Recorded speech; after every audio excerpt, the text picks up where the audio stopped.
Welcome back to Sportsman Hoops. I am the Sportsman. Let's get into it. I've been talking all week about the C-suite and how NBA teams, how they are constructed these days. A little bit different than back in the day, or even just a little bit different than a few years ago. I knew we're dealing with all the noise of James Harden getting traded. That's quote unquote the big story. I don't think that's big a deal. That's that big a deal because they're still going to lose in whatever round, second round of the playoffs, probably with James Harden playing a bad game in game 6 or 7. We'll see. Again, not to say that James Harden hasn't had good playoff games, but for me, and hold on, before we get started, for more information about how NBA teams are built and how it kind of resembles the C-suite in business today, go to sportsmanhoops.com to get the full story. Go to my website at sportsmanhoops.com. Everyone, like, subscribe, share, tell your friends about me. So let's really get down to it. So last night was a perfect example of teams who, even though they have star power, they are built well structurally. Both the Philadelphia 76ers and the Detroit Pistons both won last night. First, let's get on the Sixers. You know, the team that has built there, that Elton Brand has helped build, along with the rest of the organizations, right now, they're all fitting their roles and they are executing. Last night, the Sixers were without Joel Embiid because we were in the second night of a back-to-back. Obviously, Paul George isn't there because he was suspended for doing whatever drugs he was doing or steroids. I don't know. I'm not saying that's what he was doing. I'm saying he was suspended on a drug suspension. And the Philadelphia 76ers were facing the Golden State Warriors, who were without Jimmy Butler, and Curry wasn't around for the game as well, at least for the majority of the game. So, how did the Sixers pull off this win? Again, no Joel Embiid, no Paul George. Now the kicker is, not only did those two players not play, Tyrese Maxey really had a quiet night. So if someone told you that Paul George wasn't going to play, Embiid wasn't going to play, and even going against the shorthanded Golden State Warriors, if you said Tyrese Maxey wasn't particularly going to play super well, would you think the Sixers were going to win? Well, maybe not. Now, the reason they won, as I've alluded to already, is because of the construction of the team, not about individuals. Tyrese Maxey was 3 of 9 from three. He had 14 points. I'm sorry, he was 1 of 5 from three. He had 14 points. He had 4 rebounds and 3 assists. But he was still plus 14. So, he didn't have it's not that he played absolutely terrible. He just didn't have a great night. And as I said, you would think that would hurt them. But because the Sixers are built like a solid C-suite, everybody does their job well. VJ Etchcom, the exciting young rookie, had 25 points on 11 of 20, 7 rebounds, 7 assists, 2 steals, plus 27, and he was lights out all night. His athleticism, he was talking trash. I watched this game. I missed a little bit of the first quarter, but I saw the rest of the game. He was killing, talking trash to Buddy Hield. This young kid has heart. That's why I did not want to trade him away, and I want to keep him. I want to see what he's going to do in the future. But it wasn't just him. They have a team that they can step it up. They have scalability. Kelly Oubre had 15 points, 6 rebounds, plus 7. He played with great energy. His defense was there. He was hitting threes. He's shooting, I believe, somewhere 38% from three this year, which isn't, usually over his career, he's been a downhill player, but he's shooting three really well. And Dominique Barlow has I was not expecting this at Dominique Barlow. Obviously, I mean, he's had a good year, but coming into the year, I was not expecting this. He's had a few good games. He had 10 points, 6 rebounds. Andre Drummond had 12 points, 12 rebounds. His interior presence was there. He was there he wasn't hijacking possessions. He wasn't, when he got the rebound, he would have the ball under the basket. In the traditional NBA, sometimes he would go up. But Andre, off an action, the Sixers would do an action. He'd catch, take one dribble, he'd be right at the basket, and he'd throw it out for a wide open three. Andre Drummond did a great job with that. Bench contributors, Tristan Wofford, always. Tristan Wofford just plays like a Philly guy. Like, he reminds me of a guy, and he reminds me of a Philly guy. He's tough. He had a great all around game, 16 points, 8 rebounds, plus 10. And then my guy, now he was only 2 of 6 from three, but my guy, I love Quentin Grimes. Q Grimes, keep doing your thing. He was plus 7. I love the energy he brings, and this is where, when you talk to your kids about playing basketball, go tell them to look at Quentin Grimes, not necessarily the way he plays, but his confidence, his bounce. He backs down to nobody. He misses shots, but it's like he doesn't even think about it. Watch how he plays and tell your kids, look, that's the type of confidence. You miss a shot, you keep going. You make a mistake, you keep going. I love Q Grimes. I hope the Sixers have him for a long time. And then Mr. Bona, the backup center, one of the backup centers for the Sixers, 11 points, 7 rebounds. He was a ball of energy, dunking the ball back, had some great dunks. Nobody on the team 100 shots. Everybody executed their role. Overall, the team had 56 rebounds, 25 offensive rebounds, 23 assists with only 12 turnovers. And I know people think that this NBA, they just shoot threes, but the Sixers had 54 points in the paint. They had a great game. Their largest lead was 22. As I said, the Golden State Warriors were shorthanded, but the Sixers were as well. And just to reiterate, no Embiid, not a great game by Maxey. Paul George nowhere to be seen. But because the team is built well, they were able to blow out the Golden State Warriors. Very good game. I was happy to see that from the Sixers because it wasn't talent. Not that none of them have talent. It was structure. It was structure. Organizational structure, team structure. Unbelievable. And hey, while we're talking about well-built teams, another team last night, similar to the Sixers in terms of being built well, definitely have star power. Cade is a beast. But last night, the Pistons went up against the Nuggets. And, the Nuggets are a solid team. They're struggling a little bit now, but that's because, they're getting used to Jokic just getting back. But they're going to have a chance to make the finals. But Detroit came out. They were able to control the game. Cade had 29 points, 5 assists. Jalen Duran, 19 points, 13 rebounds. Duncan Robinson had 20 points, and he was 6 of 9 from 3. Tobias Harris had 11 points. It was a team effort, although, obviously Cade had a great game. But I wanted to mention Detroit because this is another example, different than many of the Harden teams, dribble. Even, don't get me wrong, he when he play makes, I don't want to focus on Harden being the big story going to Cleveland because I don't think that's going to go very far in the playoffs. Maybe they'll lose in the second round.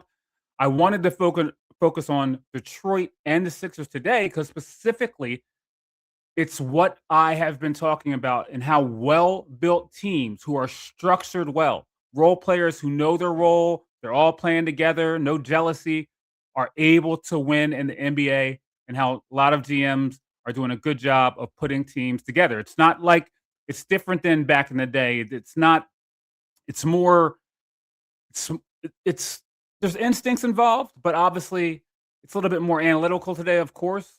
And that's the way it has to be. It's a mixture of both old school and new school because Detroit is rough and rugged. And if you say they're not, that's crazy. Their defense swarms. Jalen Durant does a great job. They really, really get after you. They deny the ball for the initial entry to the wing, which is key, I think, in today's NBA because a lot of the actions start with that initial pass, but the Pistons do great with that on defense. And it's their team structure that allowed them to win over Denver last night. Different than when you're dealing with someone like or a offense designed around James Harden, a guy who struggled in the playoffs, both in Houston and Brooklyn and Philadelphia. As I said, he's had great playoff games, but he's also been able to. He's also had failings in Game 7s and Game 6. uh, high usage, shrinking impact game. When games tighten up, he tightens up. I can already tell you in Cleveland, what's probably going to happen is he's going to score in game 5, score 40, have 10 assists. And in game 6 or 7, he's going to have a bad game and he's going to say, "Oh, Donovan, I'm not the main guy. Donovan is what? I'm the second option, maybe even the third." And he's not going to step up and Cleveland will be eliminated from the playoffs because that team's just not built like Detroit or the Sixers. I hope the Sixers play Cleveland in the playoffs. As a matter of fact, I mean, they've had our number, but in the playoffs, I believe we will be quite all right. Now, teams, a lot of teams around the league do it. There are teams that are more heavily focused on their stars, but team alignment is what's important. And I do, as I said, the reason I want to get on today, and this show isn't going to be very long. I wanted to focus on the fact that you have these two teams that are playing so well as individual teams. Sixers playing without their best players or their one of their if their best player not playing particularly well last night, but still be able to win while on a 5-6 game win streak. This is because of the structure of the team, similar to, as I said, the way businesses around the country are building their C-suite is by putting people together that have good alignment and they're able to focus on getting the job done and not being the star of the team. Now, tonight, let's put this all into context. We have two teams playing against each other, the Spurs and the Thunder, and they are the epitome of teams that are built well.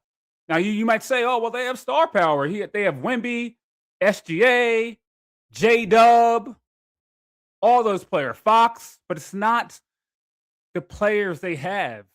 It's their structure.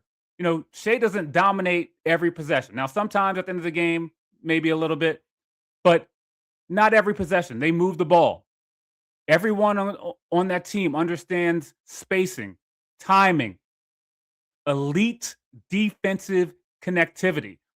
It's crazy. A lot of people, generally people probably over the age of 35, 40, and they're not. And at some point, they were correct. There was a time in the NBA for a while, like a 5-year period, let's say between like maybe 17 and maybe 22, maybe where the defense was kind of lacking. But then the NBA started to let them get a little bit more physical. The OKC has elite defense because of their connectivity. It's team defense. Once again, those of you out there who have kids, and if you're talking to your kid and your kid's like, "Oh, I have to guard this guy who's really good," tell them, "Don't worry. Use your team to play good defense. Talk to the player next to you about, look, hey man, little help here. Talk, be connected." That's how you're able to play good defense both in grade school and high school and college and certainly at the NBA level. And you have to guys get so many people think of, the high school court or the grade school court or even the college court, but the NBA court is massive. There's a lot of space out there. You have three-point shooters, so you have to be connected. And you'll see the difference. If you go to like a LA fitness gym or those smaller courts, I always tell everybody, look, get off your man, move in. The court's too small. You can have like a great player. An NBA player could come to an LA fitness gym. I'm not saying they're not great, but this court is small. So you can shade and play help. And I don't mean double team. I tell people all the time, you don't need the double team. Just stay in front of your man a little bit. If you make them shoot a pull up two, great. We'll come help you. You're not alone, even if you're playing against a great player. And if I have to guard somebody who's really good, I mean, I'll just tell my team, look, make the correct rotations, help the helper, and then help the helper. You know what I mean? That's all you have to do. Now, don't get me wrong, there's great players who are going to dominate, but you don't worry about when someone scores when you play good defense and you're a connected team. And that's what OKC is. It's great. In San Antonio, very similar. Obviously, they have a dominant player in Victor Wembanyama, the future GOAT of the NBA, if he stays healthy. I would bet money on that. A lot of people I get pushback, obviously, on that all the time because everyone is nostalgic about Jordan and even LeBron now. They're like, how can you say Wemby already? I mean, he's a 7'4", 7'5" monster who can do it all and is getting stronger every day. Now, you may think that it's, kind of like a early Orlando team where Shaq's dominating. I'm talking about before, well, Penny got there the second year, but it's a little bit different than that. The roster is being built around Victor, not on top of him. It's C-suite thinking, putting teams together with clear roles, scalable leadership, and execution over ego. And that's what you're going to see tonight. The Spurs play the Thunder. It's going to be a great game.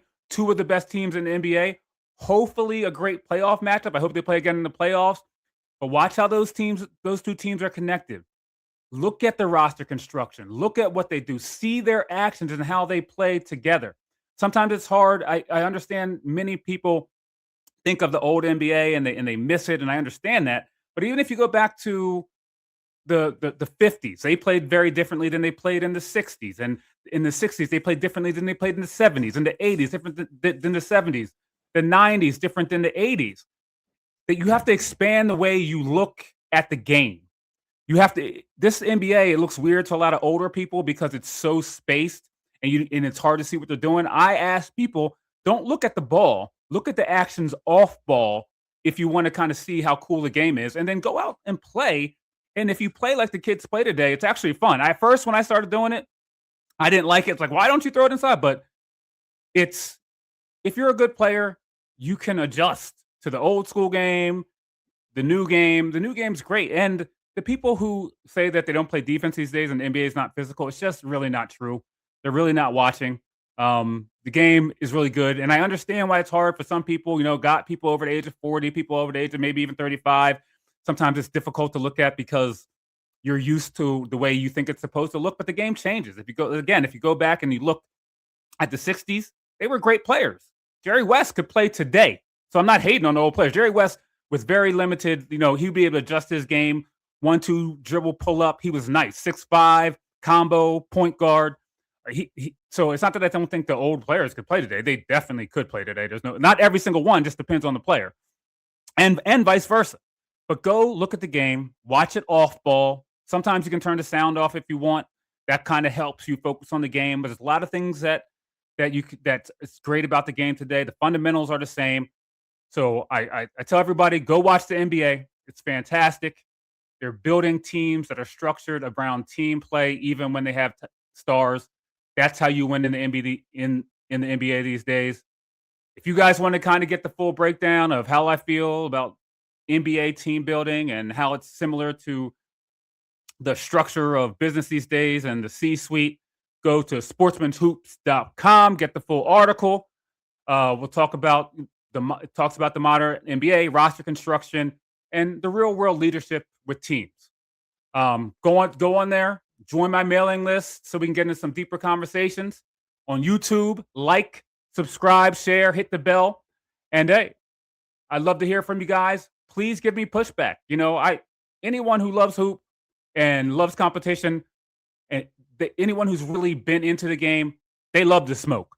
So come at me, and I'll come back at you. I love it. But we're going to talk in reality. We're not going to talk in nostalgia and things that you think happened that didn't happen. If you want to talk real hoop, come right here. Like, subscribe, go read the article. Remember, everybody, one of the reasons that we are in the position that we are in today in the world is because people won't read.